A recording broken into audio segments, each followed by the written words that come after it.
Hello student, இப்போ நம்ம என்ன பார்க்க போகிறோம்னா 10th ஸ்டாண்டர்ட் என்சிஆர்டி சிலபஸில் சாப்டர் 1 ரியல் நம்பர்ஸில் நம்ம வந்து தியரம் 1.3 பார்க்க போகிறோம். இதில் வந்து என்னென்னா √2 இஸ் இர்ரேஷ்னல் சொல்லிட்டு ப்ரூஃப் பண்ண சொல்லியிருக்காங்க.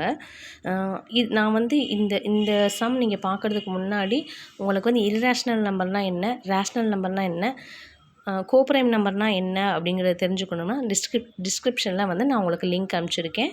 அதை பார்த்துட்டு நீங்கள் இந்த சம்மை பாருங்கள், சரிங்களா? இப்போ பாருங்கள், √2 இஸ் இர்ரேஷ்னல் நம்பர் தான். இதை வந்து என்ன பண்ணியிருக்காங்க, நம்ம ப்ரூஃப் பண்ணணும்.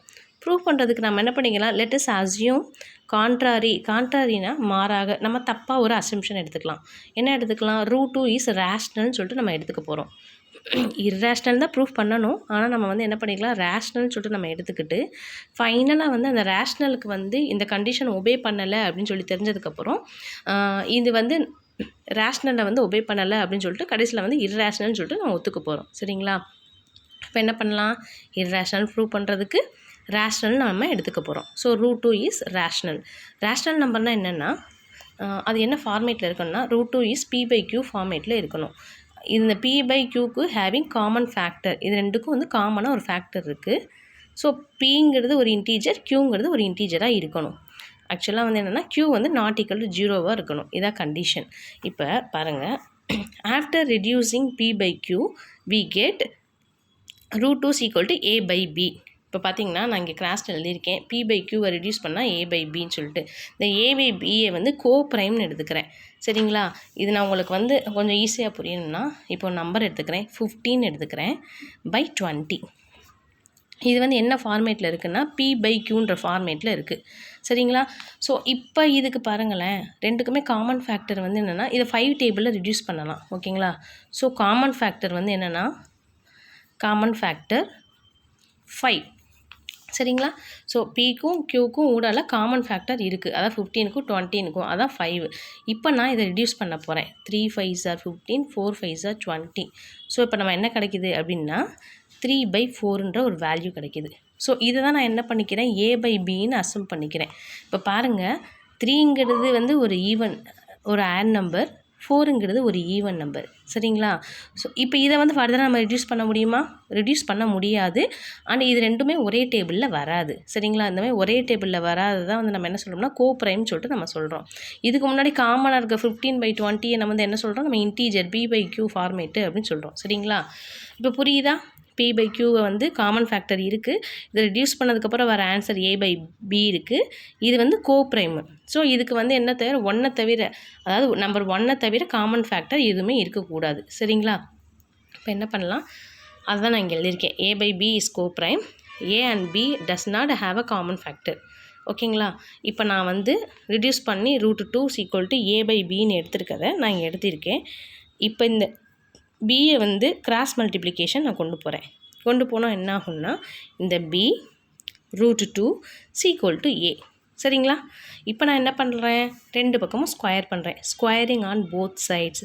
இப்போ பியை ஸ்கொயர் பண்ணால் b ஸ்கொயர், √2வை ஸ்கொயர்டு பண்ணால் இந்த ஸ்கொயர்டு √2 கேன்சல் ஆகிட்டு நமக்கு 2 மட்டும்தான் கிடைக்கிது, ஈக்குவல் டு இந்த a ஸ்கொயர், சரிங்களா? இதை வந்து என்ன பண்ணுறேன், ஃபார்முலா நம்பர் 1 அப்படின்னு நம்ம எடுத்துக்கலாம்.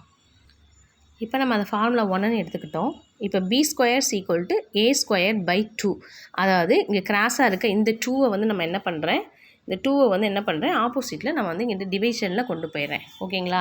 இந்த டிவிஷனுக்கு வந்து இப்போ நான் ஒரு எக்ஸ்ப்ளனேஷன் நான் எழுத போகிறேன். என்னென்னா, இப்போ இந்த 2 வந்து a ஸ்கொயரை டிவைட் பண்ணுது, கரெக்டாக? இந்த 2 வந்து a ஸ்கொயரை டிவைட் பண்ணுது. அப்போ என்ன பண்ணோம், இதே 2 வந்து ஏவையும் டிவைட் பண்ணுமா? அதை தான் இங்கே எழுதியிருக்கேன். 2 divides a square, then 2 divides a, ஓகேங்களா? ஸோ அதை தான் இந்த ஃபார்முலாவில் நான் எழுதியிருக்கேன். a ஸ்கொயர்டை 2 டிவைட் பண்ணுச்சுன்னா ஏவையும் 2 டிவைட் பண்ணும், சரிங்களா? இப்போ ஏவை 2வால் டிவைட் பண்ணால் நமக்கு என்ன கிடைக்கும், ஏதோ ஒன்று ஒரு இன்டீஜர் cன்ற ஒரு வேல்யூ கிடைக்குன்னு வச்சுக்கோங்க. ஸோ இதை நான் கிராஸ் மல்டிப்ளிகேஷன் பண்ணால் a is equal to 2c, ஓகேங்களா? Some common factor. இப்போ a is equal to 2c வந்துருச்சா? இப்போ என்ன பண்ண போகிறேன், இப்போ இதில் முக்கியமான பாயிண்ட் என்னென்னா, a is equal to 2c, அதாவது ஏங்கிற ஒரு இந்த கோப்ரைமுக்கு வந்து 2ங்கிற ஒரு காமன் ஃபேக்டர் இருக்குது அப்படின்னு சொல்லிட்டு இப்போ நமக்கு தெரியுது. இப்போ நம்ம என்ன பண்ணுறோம், இது ரெண்டு பக்கமும் திரும்ப ஸ்கொயர்ட் பண்ணுறோம். a square is equal to 2 ஸ்கொயர்டுனா 2 squares of 4 into C squared. சரிங்களா? இப்போ ஏ ஸ்கொயர்ஸ் ஈக்குவல் டு 4c ஸ்கொயர்னு சொல்லிட்டு இப்போ நம்ம எடுத்துக்கிறோம். இந்த நம்ம ஏ ஸ்கொயர்டு வேல்யூ இருக்கா, a square equal to 4c square, இதை நம்ம எங்கே சப்ஸ்டியூட் பண்ண போகிறோம்னா நம்ம இந்த இடத்துல சப்ஸ்டியூட் பண்ண போகிறோம். b square 2c equal to a squared இருக்கா, so b square 2c equal to a square இருக்கா, இந்த இடத்துல இப்போ நம்ம வந்து என்னென்னா a ஸ்கொயரை நான் சப்ஸ்டியூட் பண்ண போகிறேன். இப்போ a ஸ்கொயரோட வேல்யூ என்ன, 4c ஸ்கொயர்டு. ஓகேங்களா? இங்கிட்டு பாருங்கள் b square 2 equal to 4c squared. இப்போ என்ன பண்ணலாம், ரெண்டு பக்கமும் 2வை டிவைட் பண்ணிட்டா b square equal to 2c square. இப்போ திரும்பவும் அதே கான்செப்ட் தான் வருது பாருங்கள். 2 வந்து b ஸ்கொயரை டிவைட் பண்ணுச்சுன்னா இதே சேம் 2 வந்து b-யவும் டிவைட் பண்ணும். ஓகேவா? So 2 divides b square, so 2 divides b. 2 divides b. இப்போ பாருங்கள், 2 டிவைட்ஸ் a, 2 டிவைட்ஸ் b. இப்போ நம்ம ஏற்கனவே கண்டுபிடிச்ச பாருங்கள், இதே 2 வந்து ஏவை டிவைட் பண்ணணுன்னு, இதே 2 வந்து b-யவும் டிவைட் பண்ணணும்னு சொல்லிட்டு நம்ம கண்டுபிடிச்சிட்டோம். ஆனால் a and b having common factor. பார்த்தீங்களா, நம்ம கண்டுபிடிச்சதில் ஏவும் 2ஆல் டிவைட் ஆகுது, b-யும் 2ஆல் டிவைட் ஆகுது. ஸோ இதுக்கு வந்து காமன் ஃபேக்டர் வந்து என்னென்னா 2ன்னு சொல்லி நம்ம கண்டுபிடிச்சிருக்கோம். சரிங்களா? ஆனால் நம்ம ஸ்டார்டிங்கில் நம்ம எடுத்துக்கிட்ட அசம்ஷன் என்னென்னா a பை பிங்கிறது ஒரு கோப்ரைம்னு சொல்லி நம்ம எடுத்துக்கிறோம். a by b is a coprime, it does not have a common factor. இதுக்கு வந்து என்ன இருக்கக்கூடாது, ஒரு காமன் ஃபேக்டர் இருக்கக்கூடாதுன்னு நம்ம சொல்லியிருக்கோம். ஆனால் இங்கே பாருங்கள், நம்ம காமன் ஃபேக்டர் 2ன்னு நமக்கு வந்திருக்கு. ஸோ நம்ம எடுத்துக்கிட்ட கான்செப்ட் அசம்ஷன் வந்து என்னது, ராங்கு. சரியா? So a by b is coprime. This contradiction has arisen because of our incorrect assumption. சரிங்களா? நம்ம வந்து தப்பாக எடுத்துக்கிட்டனால தான் வந்து ஸோ நம்மளோட இன்கரெக்ட் அசம்ப்ஷன் வந்து தப்பு அப்படின்னு சொல்லிட்டு ஃபைனலாக ப்ரூவ் பண்ணியிருக்கோம். சரிங்களா? a பை பிக்கு வந்து காமன் ஃபேக்டர் இருக்கக்கூடாது, ஆனால் இங்கே வந்து பாருங்கள் 2ங்கிற காமன் ஃபேக்டர் கிடச்சிருக்கு. நம்ம ஸ்டார்டிங்கில் நம்ம என்ன அசம்ப்ஷன் நம்ம தப்பாக எடுத்துக்கிட்டோம், √2 இஸ் வந்து ரேஷ்னல் அப்படின்னு சொல்லிட்டு நம்ம எடுத்துக்கிட்டோம். ஸோ √2 வந்து ரேஷ்னல் கிடையாது, நம்ம எடுத்துக்கிட்ட கான்செப்ட் தப்பு. So √2 is irrational.